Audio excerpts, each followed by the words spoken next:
Okay, so now we're going to look at section 1.8, which is the last section of chapter 1, which means all of you know, both you here and you online, that we get to have an exam, right? The goal for the in-class portion is to have the exam on Friday, correct? And we'll see if maybe we end up pushing that to Monday based off of how things go today and all of that. It just means if we move things to Monday, then I'll teach 2.1 on Friday, because we don't have extra days to spare. And you guys online, I'll post an announcement online so you know when your exam will be and how to actually access it and do it online. Not a problem. Just out of curiosity,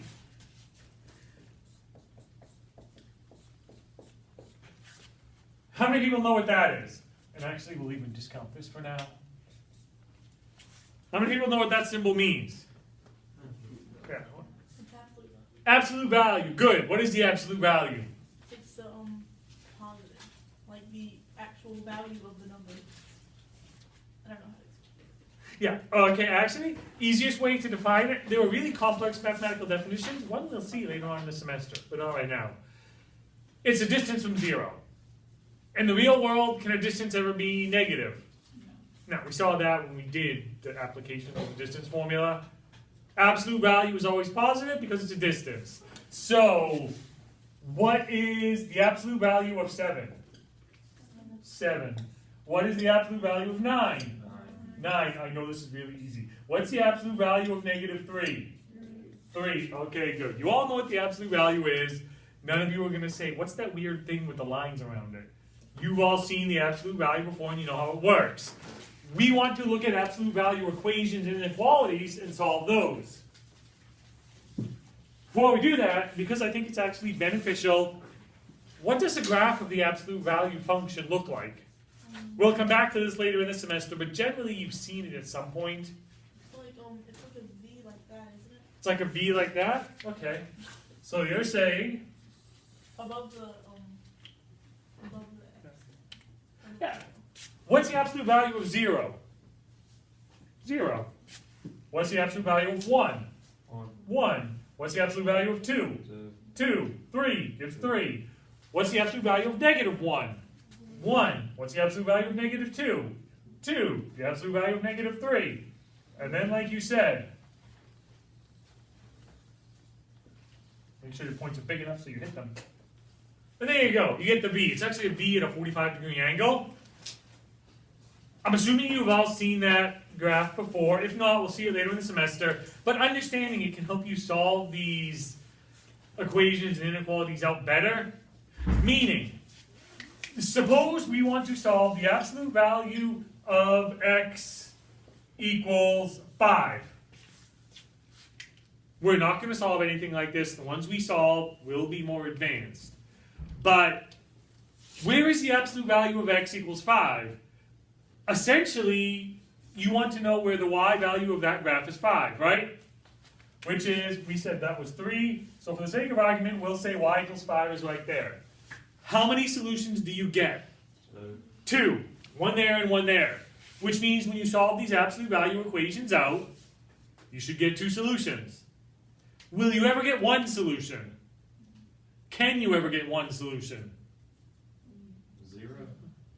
Yeah, we will move it around, but yes, essentially for right now, if we wanted this right here, right along the axis, that would give me 1 solution, the corner, the vertex. Can you ever get no solution?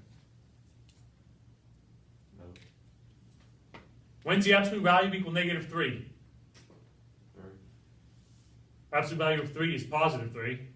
When does the absolute value equal negative 3? Never unless there's stuff that's outside of the equation. Yeah, unless you're manipulating it because the absolute value is always positive. Again, graphically, when does the absolute value equal negative 3? When does it hit that height? Never. It's up there. Which means ultimately you're going to get 2 solutions, 1 solution, or no solution. And if you think about the graph, it helps you remember this because ultimately, if you don't understand what's going on with the graph, you need to memorize formulas. And every single semester I tell students the only way you can solve these problems is to memorize formulas and apply the formulas and solve them. This is the one time, beyond maybe the quadratic formula, when you need a formula to solve the problem. And I tell students that, and this is right before the exam, which means it's fresh in your head. And then I give the exam, and everybody only solves half the problem that I give because I forgot the formula. So I'll tell you guys the same thing.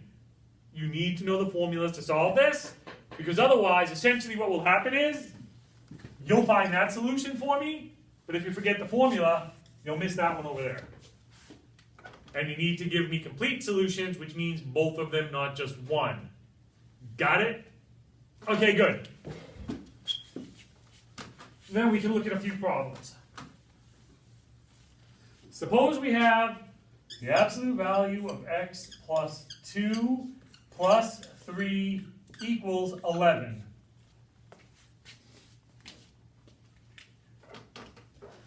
I want to solve that out. What causes the problem now? Yeah, I think that's the easy part. I know what plus 3 means.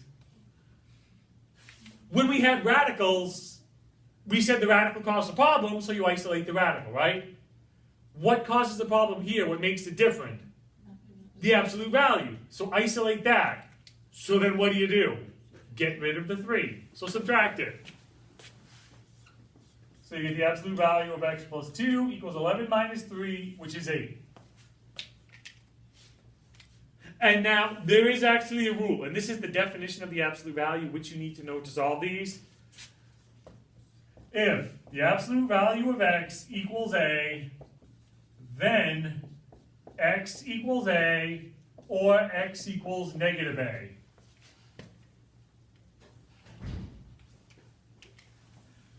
What that means, if that seems a little unclear because of the algebra, suppose you have the absolute value of x equals 7. Then x equals 7 or x equals negative 7, which is true. The absolute value of 7 is 7, the absolute value of negative 7 is 7, right? So now just apply that. We isolated the absolute value.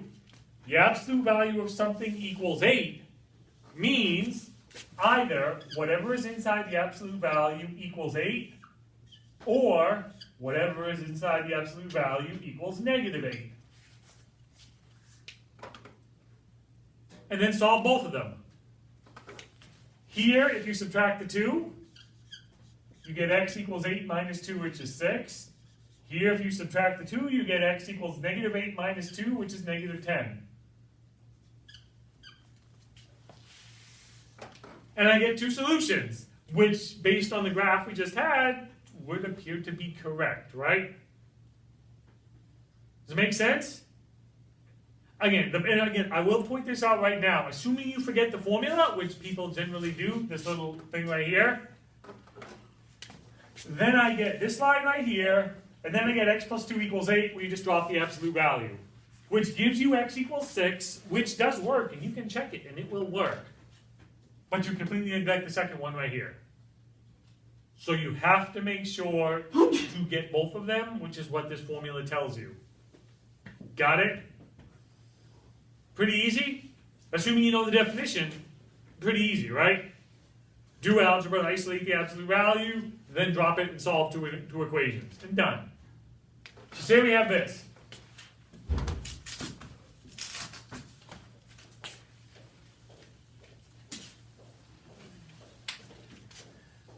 Three times the absolute value of 2x minus 4 plus 5 is equal to, we'll say 26. Once again, what causes the problem? The absolute value, right? So isolate it. Get rid of the 5. 3 times the absolute value of 2x minus 4. Subtract the 5. 26 minus 5 is 21. Now what? Divide the 3. Absolute value of 2x minus 4 is equal to 21 divided by 3, which is 7. Now we have the absolute value isolated. Now just use the definition. Absolute value of 2x minus 4 equals 7 means 2x minus 4 equals 7, or 2x minus 4 equals negative 7.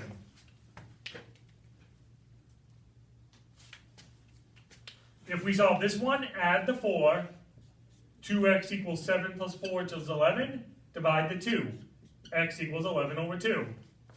If we do this one, add the 4. We get 2x equals negative 7 plus 4, which is negative 3. Divide the 2. X equals negative 3 over 2. Then we end up with two solutions. X equals 11 over 2, or x equals negative 3 over 2. And we're done. Make sense? Pretty easy? Hey, the algebra does not change. It's always the same. Figure out what you're concerned with. Isolate it. Do the algebra to get that by itself. And then for this thing, you just have to remember you get two solutions, not one, based on the definition, based on the graph. Got it? Good. Now we're going to look at something else, but we'll stop this first.